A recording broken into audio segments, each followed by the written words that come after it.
Bismillahirrahmanirrahim. Assalamualaikum warahmatullahi wabarakatuh. Waalaikumsalam warahmatullahi wabarakatuh. Baik. Bagaimana aplikasi salat jama' dan qasar? Ya. Contoh kasus di perjalanan, di tempat tujuan, di Mekah atau Madinah, di tempat asal setiba dari perjalanan. Baik. Ada pertanyaan dari saudara atau saudari kita terkait tentang persoalan salat jama' qasar. Baik, kita buka dulu pemahamannya dari sumber dalil baik dari Al-Quran ataupun Sunnah Rasulullah SAW untuk memahamkan dulu berbagai istilah-istilah yang sekiranya hadir kepada kita.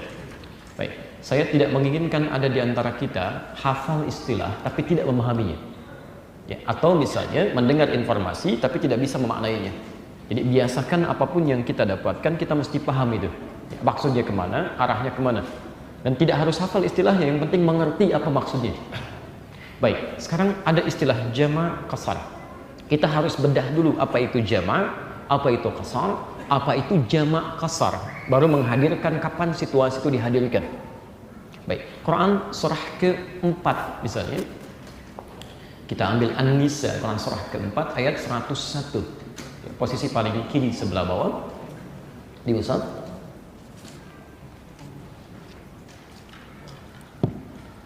Sudah? Quran surah 4 An-Nisa ayat 101 posisi paling kiri sebelah bawah. Ini kita bisa hadirkan hadisnya. Hadis riwayat Ibnu Majah nomor hadis 867.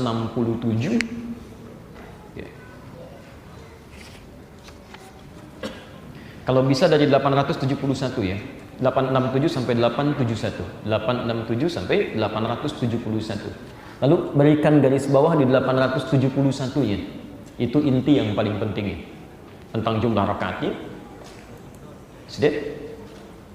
Kemudian kalau Anda inginkan buku untuk bisa membahasnya yang sudah ada terjemahan dalam bahasa Indonesia, bisa dicari kitab Zadul Ma'ad misalnya, Zadul Ma'ad karya Syekh Ibnul Qayyim Al-Jauziyah. Misal yang di jilid pertama halaman 467. Jilid pertama halaman 467. Baik, kita buka dulu gambarnya. Pertama, Bapak Ibu sekalian, ada 3 istilah yang harus kita bedakan. Ada jama', ada qasar, kemudian ada jama' dan qasar. Semua ini terkait dengan persoalan salat. Teori dasar dalam salat, Allah meminta kepada kita untuk menjaga semua waktu salat, tunaikan sesuai dengan waktunya. Ini teori dasarnya. Ya, itu bisa ditemukan misal di Quran surah kedua Al-Baqarah ayat 238, posisi paling kanan sebelah atas. Ya, di situ Allah berfirman, "Hafizu 'alas salawati was salatil wusta wa qumu lillahi qanitin." Hafizu, ini hafizu 'alas salawat, jaga betul waktu-waktu salat. Bentuknya di situ jama', ya. Sudah. Bentuknya di situ jama'. Hafizu 'alas salawat. Hafizu 'alas salawat. Hafizu ada as-salawat.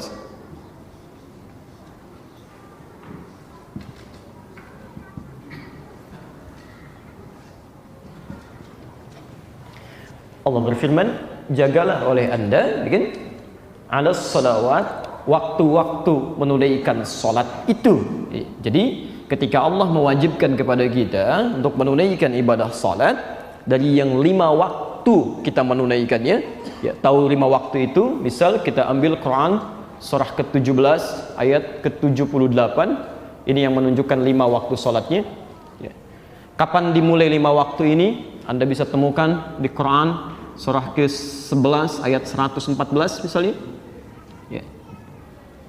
Dari mulai subuh sampai dengan isya'nya. Allah minta jaga ini semaksimal mungkin, jangan sampai ditinggalkan. Ini teori asalnya. Ya, apapun keadaannya. Ya, apapun keadaannya. Baik itu dalam keadaan Anda sedang hadir, muqim di satu tempat, ataupun sedang dalam melakukan perjalanan, baik dalam keadaan mampu berdiri, sedang duduk, ataupun tidak bisa keduanya, bisa dilakukan dengan berbaring. Yang penting jangan sampai Anda tinggalkan waktu ini. Baik, yang 5 waktu ini yang disebutkan di Quran surah ke-17 ayat ke-78, ditegaskan di Quran surah ke-11 Hud ayat 114, ya. Maka dirinci oleh hadis-hadis Nabi sallallahu alaihi wasallam dengan jumlah rakaatnya. Baik, kita mulai misalnya dengan salat subuh, kita ketahui berapa rakaat? 2 rakaat. Zuhur berapa rakaat? 4 rakaat. Asar berapa rakaat? 4 rakaat. Maghrib 3 rakaat. Isya kemudian 4 rakaat. Nah, teman-teman sekalian, ada kondisi-kondisi tertentu yang saat kita akan menunaikannya dihadapkan pada keadaan yang tidak seperti biasanya. Misal, Anda biasa menunaikan ibadah misalnya, Masya Allah, salat zuhur, salat asar, tepat pada waktunya.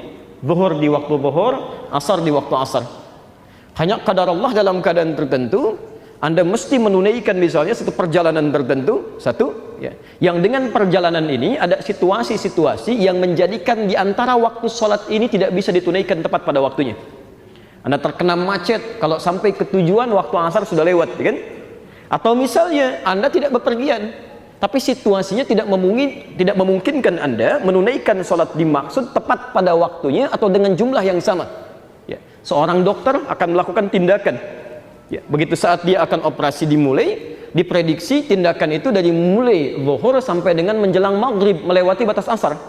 Dia tidak safar, tapi ada kondisi tertentu yang tidak bisa dia lakukan, ya, maaf, dan tidak bisa mengerjakan sholat seperti halnya pada waktu yang semestinya yang telah ditetapkan semula. Bagaimana situasinya? Maka dalam hal inilah kemudian muncul tuntunan-tuntunan Al-Quran dan hadis-hadis Nabi SAW untuk memberikan solusi. Kita mulai dari yang pertama dulu. Ada situasi, saya agak lambatkan sedikit. Ada situasi saat akan menunaikan sholat yang dimaksudkan, kita tidak bisa menunaikan sholat dimaksud, ya, salah satunya pertama terkait dengan waktunya. Tidak bisa ditunaikan tepat pada waktu yang dimaksudkan karena kondisi tertentu. Ya. Misal, dalam kondisi kaitan dengan perjalanan. Saya akan melakukan perjalanan dari Bekasi ke kota Bandung, ya, berangkat misalnya jam 10, qadar Allah biasanya hanya 2 jam, ya, bisa di Bandung langsung sholat zuhur, tiba-tiba ada kemacetan luar biasa, ya, sampai misal, ya, sampai di kilometer 57 sudah masuk ke waktu zuhur, tapi diprediksi hampir sampainya nanti misal maghrib, ya, maghrib di kota Bandung. Maka disinilah kemudian dihadirkan pertama konsep jamaah. Saya ulang, pertama konsep jamaah. Apa itu jamaah? Ya, apa itu jamaah? Jamaah itu menggabungkan 2 waktu salat. Saya ulang, menggabungkan 2 waktu salat yang jaraknya berdekatan.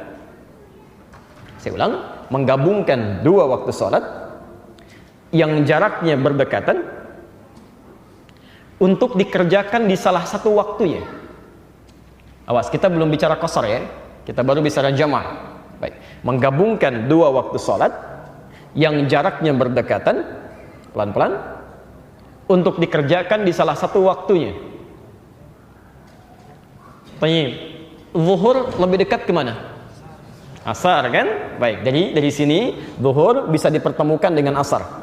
Ya, jelas di sini? Baik. Maghrib lebih dekat kemana? Kemana? Ke isya, gitu kan? Maghrib dekat juga dengan asar, cuman asarnya kan sudah ditarik ke zuhur, ya, bertemu dengan zuhur. Tidak bisa 3 waktu disamakan, maka maghrib didekatkan dengan isya. Baik, subuh lebih dekat kemana? Baik, subuh tidak dekat kemana-mana, ya. Baik, karena itu oleh Allah dijadikan waktunya sangat lapang, gitu kan?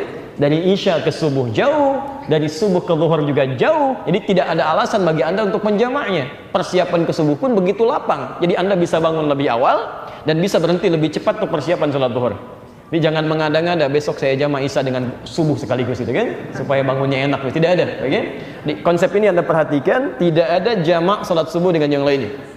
Ya, teman saya pernah pesantren dulu waktu Masya Allah tahun 97, gitu kan, kita masuk tingkat tsanawiyah atau yang idadiyah kalau di Arab, kan, SMP. Kami pesantren, Masya Allah, kami berlomba itu, Bu, Pak. Jadi kalau bangun tuh jam 2 itu bangun, ya, langsung kemudian mandi, siap-siap. Qadar Allah di malam Jumat, teman kami Masya Allah luar biasa, bangun tahajud, kan, sholatnya luar biasa. Tapi begitu subuh saya nggak lihat dia di masjid, nggak lihat kan? Kembali lagi di kamar masih tidur. Ya, lalu kami nyapu di asrama itu, saya lihat dia masih tidur. Saya tanya, ya Fulan, kamu nggak kelihatan di masjid kan, masih enak tidur. Wah Adi bagaimana? Saya sudah menjamah subuh dengan tahajud barusan itu. Itu di awal-awal masa kami pesantren ya. Jadi tidak bisa subuh dijamakkan dengan yang lainnya. Alhamdulillah. Baik, jelas ya. Jadi jamak itu menggabungkan dua waktu salat yang berdekatan, dikerjakan di salah satunya. Baik, sekarang kita ambil contoh misalnya. Zuhur kita gabungkan dengan asar. Ya, zuhur gabungkan dengan asar. Menggabungkan disebut apa tadi? Jamak. Anda tarik waktu asar ke waktu zuhur. Diawalkan. Dalam bahasa Arab sesuatu yang diawalkan disebut dengan takdim. Maka muncul istilah di sini jamak takdim. Menggabungkan dua waktu salat dikerjakan di waktu yang pertama, di awal. Jelas di sini? Ingat betul ya, saya tidak ingin Anda menghafal istilah tapi memahami istilahnya, maksudnya kemana. Jika Anda akhirkan salat zuhurnya ke waktu asar, Anda kerjakan di saat asarnya, diakhirkan. Dalam bahasa Arab sesuatu yang diakhirkan disebut dengan takhir. Ya, maka muncul istilah di sini jamak takhir, yaitu menggabungkan dua waktu salat dikerjakan di waktu terakhirnya. Jelas di sini? Baik. Nah, Bapak Ibu sekalian, pelan-pelan menjamak sholat itu sekiranya bisa dikerjakan dalam waktu yang luang. Begitu Anda istirahat, saya nggak buru-buru lah gitu kan. Nyampe di Bandung maghrib juga nggak ada sesuatu yang dikejar. Maka dalam waktu yang luang ini Anda tidak harus mengurangi jumlah rakaatnya, tapi bisa dikerjakan secara sempurna. Misal yang zuhurnya 4, yang asarnya 4. Maka di sini yang disebut dengan jamak kamil, jamak sempurna. Mengerjakan dua waktu salatnya secara sempurna dengan jumlah rakaat yang telah ditetapkan. Jelas di sini? Dan ini sering dipersingkat dengan istilah jamak saja. Saya jamak. Jelas ya? Baik, saya ulang. Menggabungkan dua waktu salat dikerjakan di dalam salah satu waktunya dengan jumlah rakaat yang tetap, tidak berkurang, tidak bertambah. Ya, jelas di sini? Baik, jadi di sini ketentuan pertama Anda mesti ingat, tidak setiap yang dijamak itu mesti dikurangi rakaatnya. Jelas ya? Baik. Kondisi kedua. Saya mau perjalanan ke satu tempat. Mau ke Lampung misalnya. Flight pertama untuk penerbangan di waktu siang berlangsung schedule-nya jam setengah 1, ya, jam 12.30. Ke Lampung itu kalau menggunakan pesawat, qadarullah itu paling lama 30 menit. Ya, 26 menit, 30 menit langsung landing gitu kan. Nah, hanya waktu zuhurnya jam 11 sekarang misal 38. Ya, kadang-kadang semakin naik 11.50 gitu ya. Anda masih punya kesempatan sholat di situ untuk menunaikan sholat zuhur. Tapi yang jadi masalah kadang-kadang saat menunggu misalnya sampai ke iqamatnya ditunaikan 4 rakaat, orang sudah masuk ke pesawat. Kalau Anda selesaikan sampai 4 rakaatnya, Anda bisa ketinggalan pesawat. Ya. Bagaimana solusinya di sini? Sementara situasi yang lain, ketika Anda terbang ke Lampung, landing jam berapa tadi? Misal jam 1:30 gitu kan? Baik, waktu asar sudah tiba apa belum? Belum. Ya. Bahkan asar di sana itu lebih lambat 8 menit dibandingkan dengan Jakarta atau Bekasi. Jadi kalau sekarang asarnya misal kita jam 14.55, di sana jam 3:03 gitu kan? Masih ada 2 jam di sana, asarnya belum tiba. Maka dalam kondisi ini Anda tidak harus menarik sholat asar ke sholat zuhurnya. Tapi dengan kondisi Anda tidak bisa menyempurnakan zuhur 4 rakaat, maka Anda bisa kurangi jumlah yang 4 itu menjadi 2 rakaat. Itu yang disebut dengan qasar. Awas ya, qasar. Quran surah keempat ayat 101, posisi sebelah kiri paling bawah. Awas, kita ingin perbaiki dulu pemahaman masyarakat. Ada yang berpemahaman kalau setiap jamak mesti qasar, atau setiap qasar mesti jamak, kan? Awas, ada situasi yang Anda bisa jamak saja, ada situasi yang Anda bisa qasar saja di sini. Baik, kita bacakan ayatnya. Bismillahirrahmanirrahim. Fa idza darabtum fil ardi falaysa 'alaikum junahun an taqsuru minas shalah. Satu kondisinya. Lihat kalimatnya. Maka jika Anda sedang beraktivitas di muka bumi, bisa sedang berpergian, sedang beraktivitas kan? Falaisa 'alaikum junahun an taqsuru minas shalah. Maka tidak ada salahnya bagi Anda, tidak ada dosa bagi Anda, jangan merasa bahwa tidak sempurna kalau perjalanan aktivitas yang dilakukan menjadikan Anda mesti mengurangi jumlah bilangan rakaat salat. Disebut dengan qasar. Qasar itu menyingkat. Di Al-Quran sudah memberikan isyarat ada kondisi-kondisi tertentu yang menjadikan sholat kita mesti diringkas. Baik.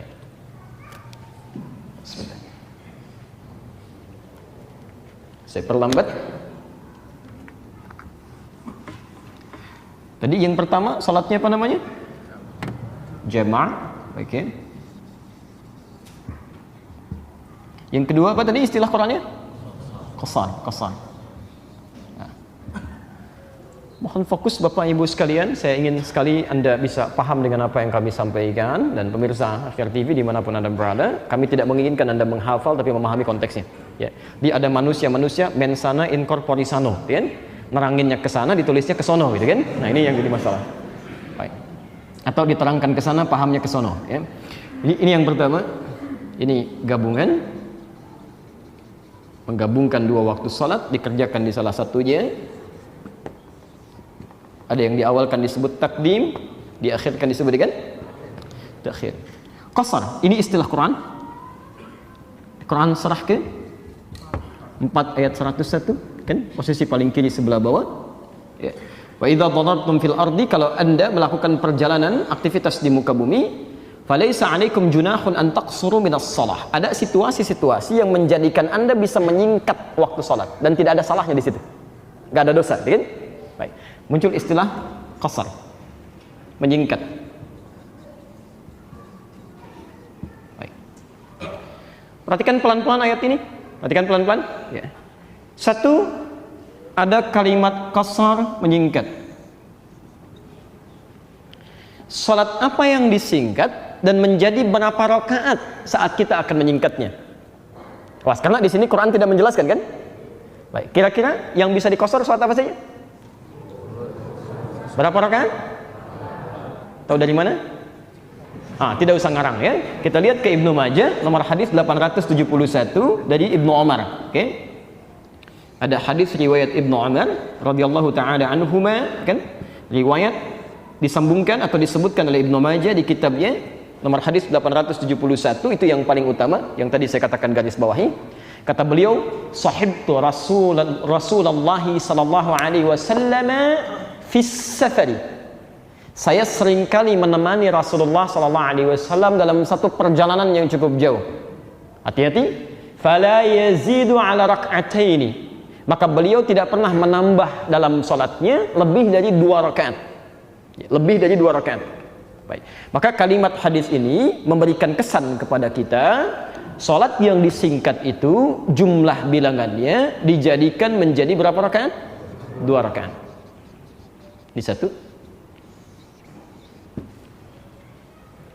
Apa yang disingkat? Apa yang disingkat? Baik, karena kondisinya, kata para ulama, menyebutkan jumlah bilangan singkatannya sampai dengan 2 rakaat, artinya salat yang boleh disingkat itu dipersingkat bilangannya menjadi 2 rakaat, yaitu secara konsekuensi logisnya salat-salat yang lebih bilangannya dari 2 rakaat. Jadi kalau ada salat misalnya bilangannya pas 2 rakaat, itu tidak ada dipersingkat lagi. Jelas, ya? Subuh berapa rakaat? Keterlaluan kalau Anda kosor juga, gitu kan? Baik, subuh 2 rakaat, Anda pengen kosor sampai 1 rakaat, ya? Masya Allah, itu tidak ada.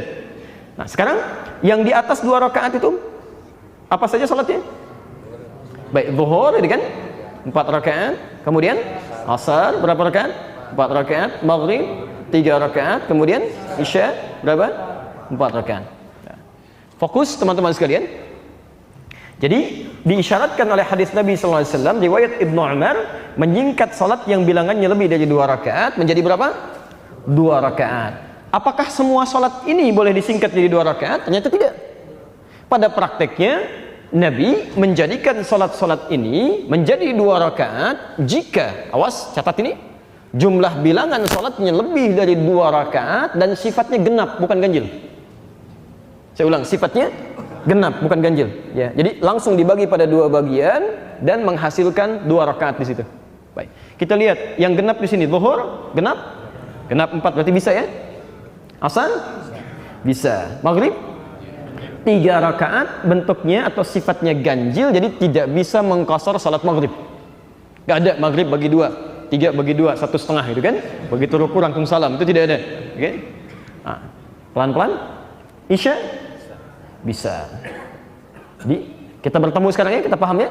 Baik. Kalimat qasar dalam Al-Quran menyingkat waktu sholat, jumlahnya 2 rakaat. Berapa yang disingkat ditemukan dalam riwayat hadis. Sholat-sholat yang lebih daripada 2 rakaat dengan bilangan yang genap. Jelas di sini? Jelas. Teruskan. Dalam kondisi apa kita kemudian bisa mengqasar sholat? Satu, bahasa Qurannya. Idza darabtum fil ardi. Jika Anda sedang beraktivitas di muka bumi, ya, melakukan perjalanan, ya, diistilahkan dalam bahasa hadis safar. Safar. Perjalanan yang cukup jauh yang memengaruhi zona waktu. Ya, waktu bisa berubah gitu kan? Baik, pelan-pelan. Ini satu. Yang kedua, fala junaha 'alaikum an taqsuru minas shalah in khiftum. Ada kalimat in khiftum. Ya. Jika Anda khawatir. Jika Anda khawatir, kata para ulama kalimat in khiftum, jika Anda khawatir, kalau dipisahkan dengan kalimat safar, ada kondisi-kondisi tertentu yang saat kita tidak safar, cuma ada kekhawatiran kalau tidak mengqasar jadi persoalan misalnya. Ya, misal seperti tadi ada dokter gitu kan, kemudian dia akan melakukan tindakannya harus segera dilakukan, tapi tidak sampai waktu asar misalnya, ya zuhur, tapi harus cepat.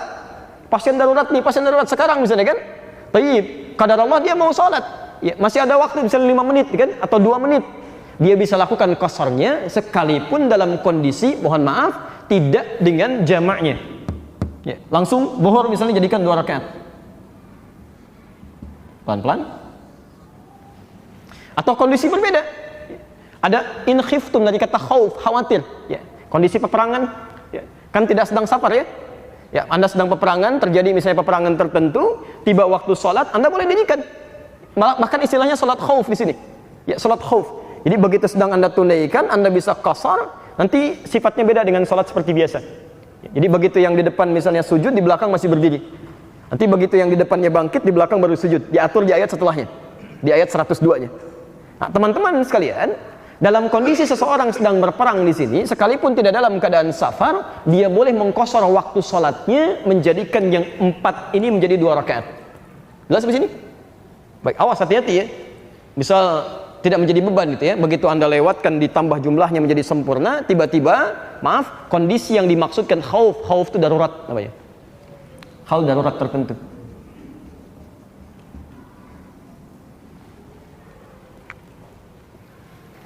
Kondisi darurat tertentu yang dikhawatirkan tidak mampu menyempurnakan sholat dengan keadaan yang sedang mendesak. Ya, jelas ya? Ada keadaan sangat mendesak, tidak bisa kemudian Anda tinggalkan itu karena membahayakan sifatnya, maka boleh kemudian dijadikan sholat yang sempurna itu 4 rakaat menjadi qasar. Ya, 2 rakaat. Sekalipun tidak harus menjamak sholat yang lainnya. Jelas di sini? Baik.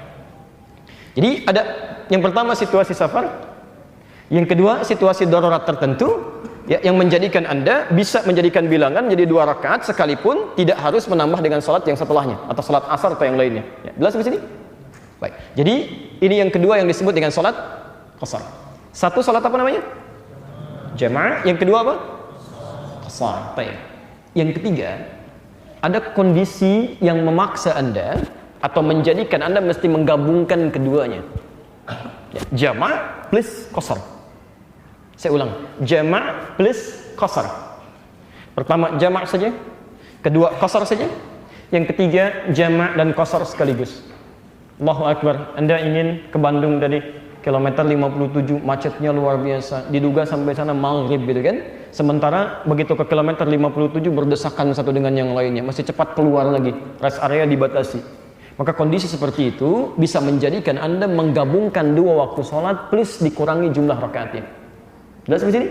Baik, gabungkan zuhur dengan asar, masing-masing tunaikan 2 rakaat, 2 rakaat.